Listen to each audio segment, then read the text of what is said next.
ప్రపంచవ్యాప్తంగా బంగారం పరుగులు ఆగట్లేదు. భారత్లో లైవ్ మార్కెట్లో ఇప్పటికే 10 గ్రాముల పసిడి ధర 1,00,000 దాటింది.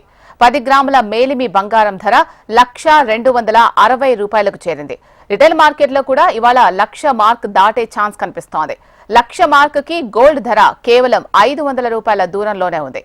అంతర్జాతీయ మార్కెట్లో బంగారం ధర దూకుడు మీదుంది. ఇప్పటికే $3,450 మార్కును ఔన్స్ బంగారం ధర దాటింది. అటు 1,00,000 మార్క్ దాటినా గోల్డ్ ధరలు ఇంకా పెరిగే అవకాశం ఉందని బిజినెస్ అనలిస్టులు చెబుతున్నారు. మరోవైపు వడ్డీ రేట్లను తగ్గించాలని యుఎస్ ఫెడ్ పై ట్రంప్ ఒత్తిళ్లు చేస్తున్నారు. ఫెడ్ స్వతంత్రతకు భంగం వాటిల్లుతుందని అమెరికాలో ఆందోళనలు కూడా చెలరేగాయి. ఒకవైపు సుంకాలు, మరోవైపు ఫెడ్ పై ట్రంప్ ఒత్తిళ్లతో కనీ విని ఎరుగని రీతిలో బంగారం ధర పోతోంది. ఇక గోల్డ్ రేట్లు అడ్డగోలుగా పెరిగిపోవడంతో వినియోగదారులు విలవిల్లాడిపోతున్నారు. బంగారం లకారం అంటూ గుండెలు బాదుకుంటున్నారు. ఆడపిల్ల పెళ్లి ఎలా చేయాలరా దేవుడా అంటూ జనం వాపోతున్నారు. 1,00,000 రూపాయలు దాటడంతో ఇక భవిష్యత్తులో బంగారం కొనగలమో లేదో అంటూ పసిడి ప్రియులు బెంబేలెత్తిపోతున్నారు.